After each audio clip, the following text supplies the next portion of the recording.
Welcome to Kenton Teaches. Enjoy the video. You begin by confirming you have the right to collect numbers, respect privacy.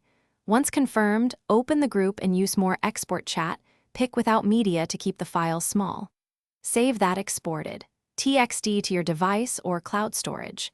Make sure the file includes sender names and phone patterns. This reduces guesswork later. By exporting now, you create a clean text source to work from, and you avoid scrolling through messages manually.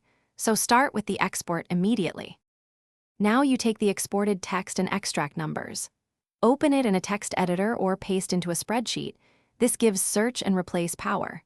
Use a regex, plus optional plus sign and 615 digits to locate phone strings, or use built-in text filters to isolate numbers. Once found, normalize formatting to international style, strip extra characters, and run a dedupe pass to merge duplicates. This middle step converts messy chat lines into a clean list of phone numbers ready for import. Finish by saving your clean list as a CSV with at least name and phone columns. Keep digits intact and include country codes. Import that CSV to your phone contacts, a broadcast list, or a CRM. Map the phone field carefully so apps read numbers correctly. Once imported, verify a few entries by calling or messaging a test contact.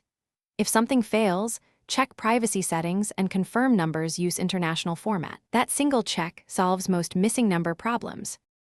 Thanks for watching. Please subscribe if this video was helpful.